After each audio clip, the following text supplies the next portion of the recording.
Well, folks, we did it.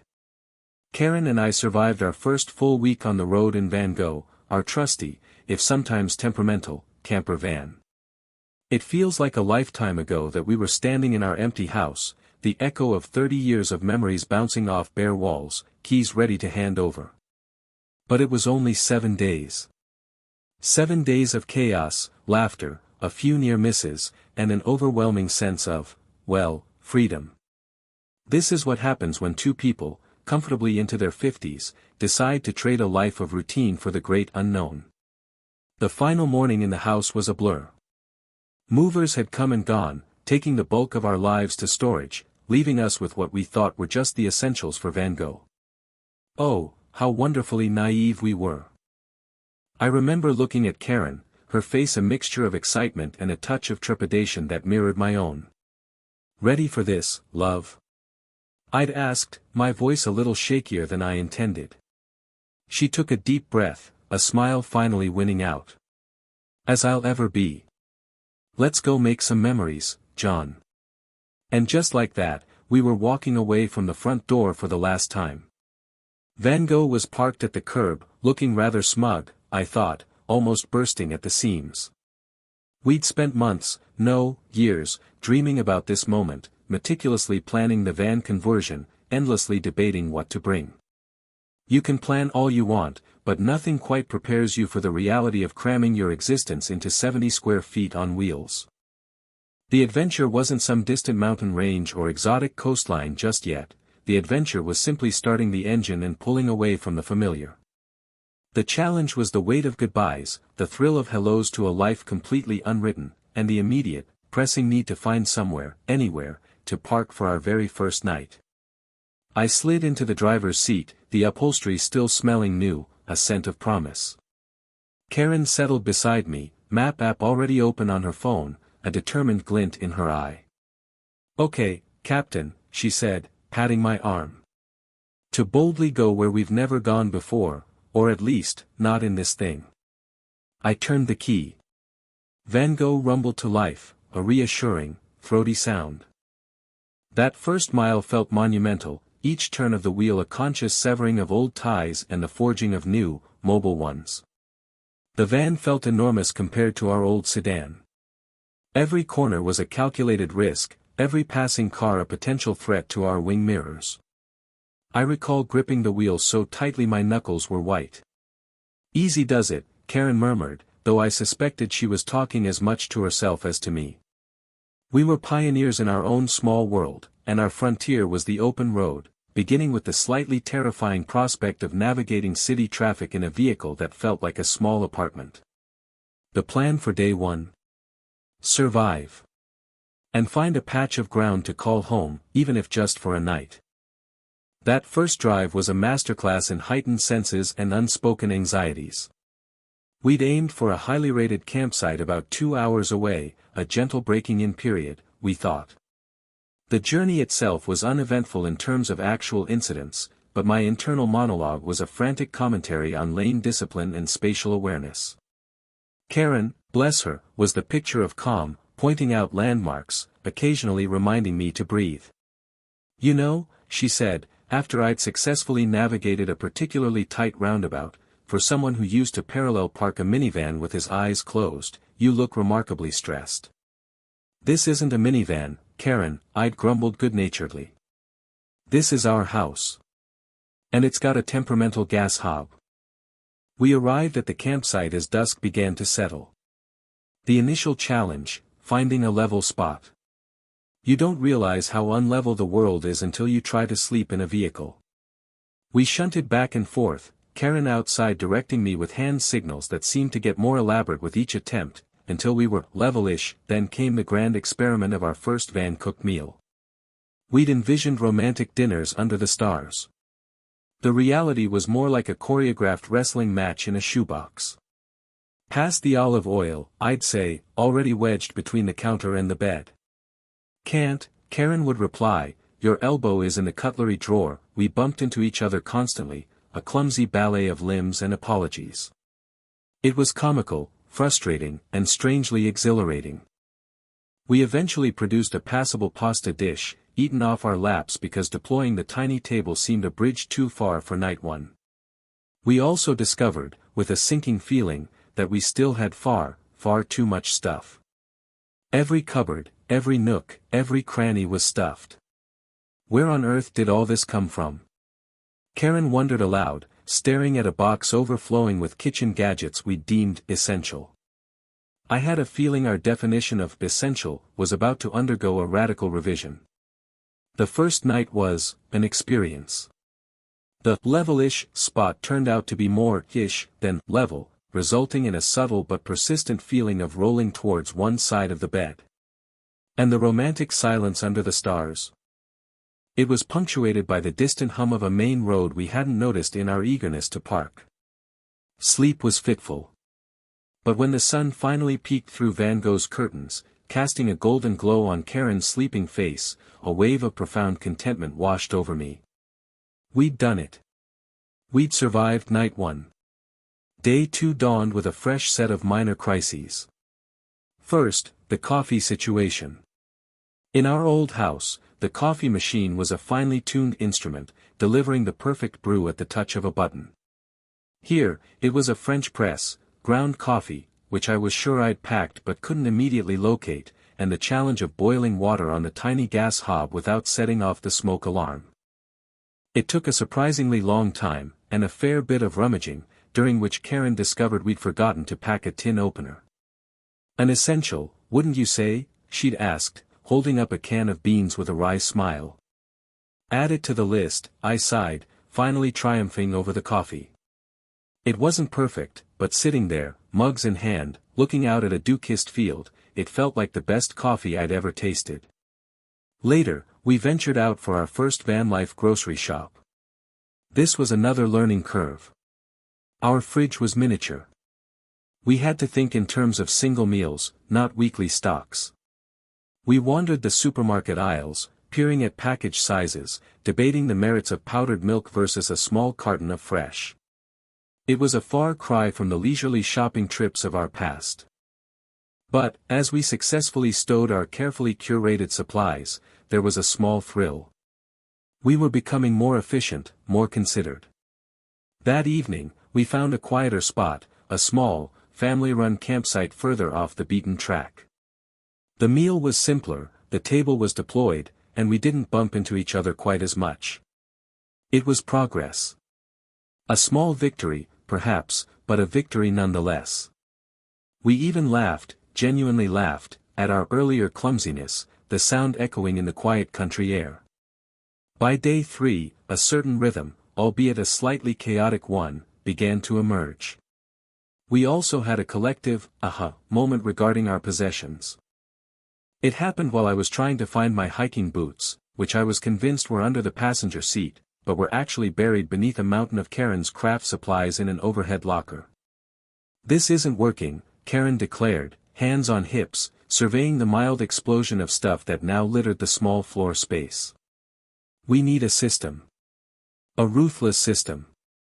And so, the great van purge of week 1 commenced. We pulled everything out. Everything.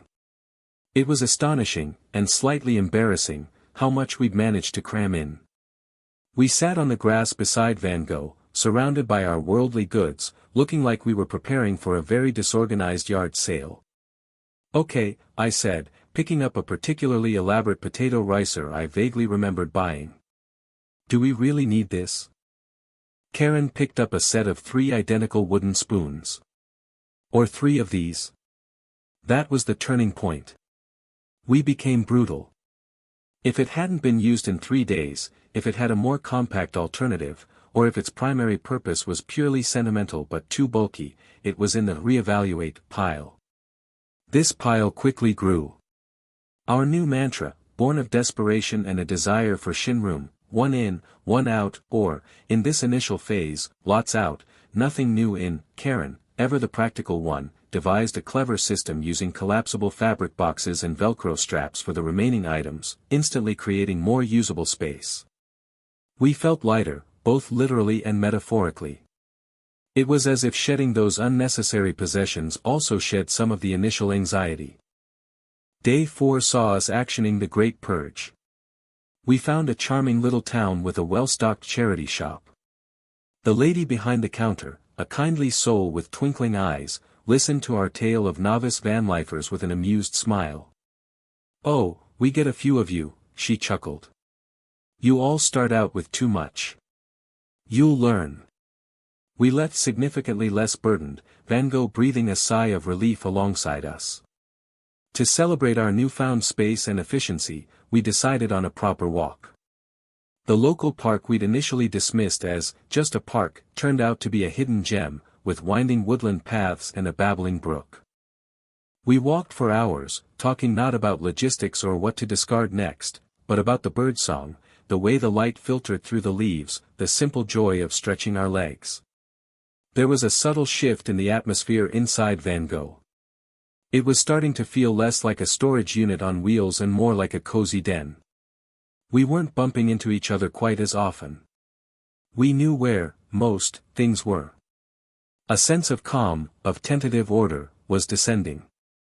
As we planned our route for Day 5, a famously scenic coastal drive we'd been looking forward to, there was a spark of genuine excitement, unmarred by the nagging worry of, where will we put it all? We were learning. We were adapting. We were, dare I say it, actually doing this. The prospect of the open road ahead felt less daunting and more inviting than ever before.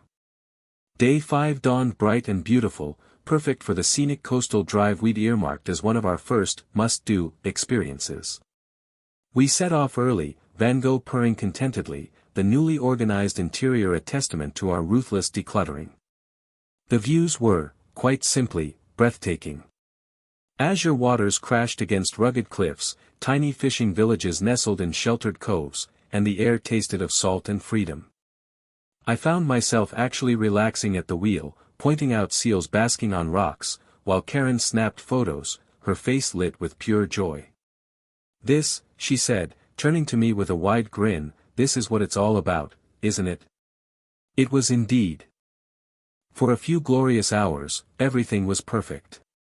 And then, as often happens when you start to feel just a little too comfortable, life threw us a little curveball.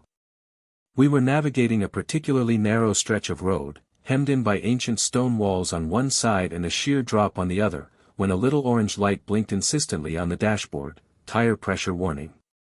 My heart did a little anxious flutter. Oh, I said, trying to keep my voice steady. "Looks like we might have an issue." We pulled over at the first available, and very tiny, lay-by. The stunning view was temporarily forgotten. I hopped out to inspect the tires, Karen joining me with a worried frown. They all looked, well, like tires. None appeared obviously flat. "Maybe it's just a sensor," Karen suggested hopefully. We dug out the tire pressure gauge, another item we debated bringing but were now profoundly grateful for. Sure enough, the rear near-side tire was a few psi lower than the others. Not disastrous, but enough to trigger the warning. Then, as we contemplated our options, a large farm tractor appeared, heading towards us, taking up almost the entire road. There was a moment of mild panic as we realized quite how precarious our stopping place was. Our initial worry about the tire quickly morphed into a collaborative effort. "Okay," Karen said, ever practical. "We've got the pump. Let's top it up and see if it holds. And maybe we should try and find a wider spot before that tractor needs to get past us." Teamwork kicked in. While I fumbled with the portable air compressor, Karen, with surprising assertiveness, managed to wave the tractor driver through with a combination of smiles and urgent gestures, even getting a friendly nod in return.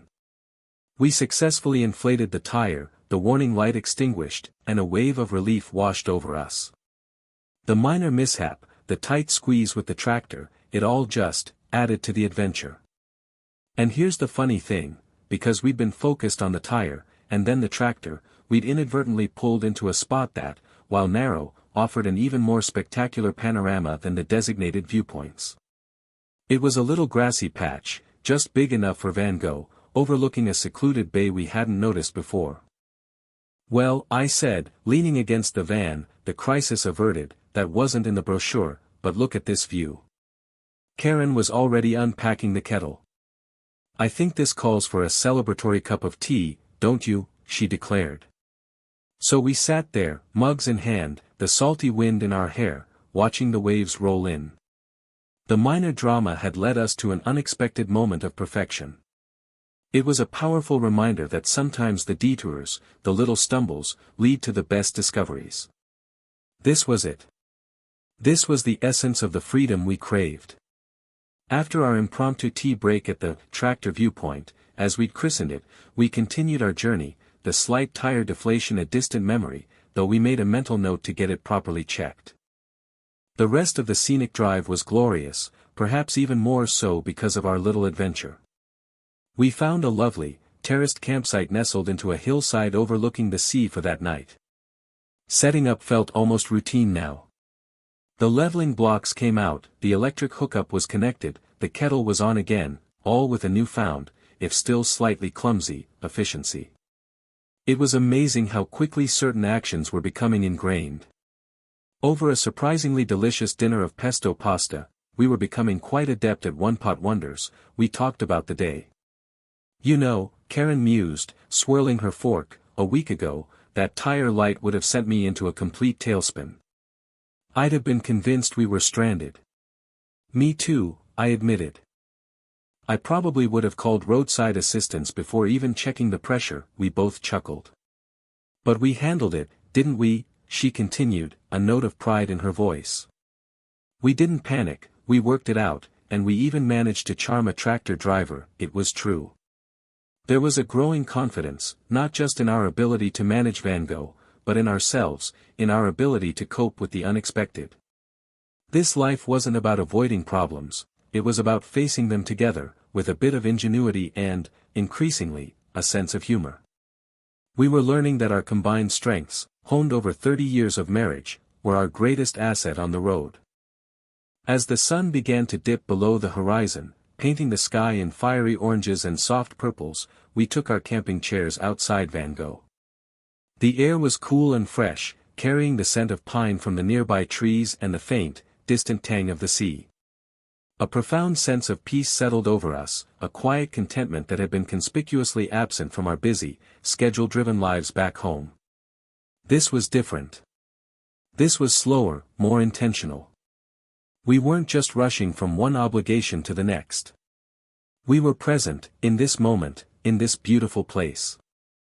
I looked over at Karen. She was gazing out at the sea, a soft smile on her face. This is good, isn't it? I said quietly. She turned to me, her eyes reflecting the twilight. It's more than good, John.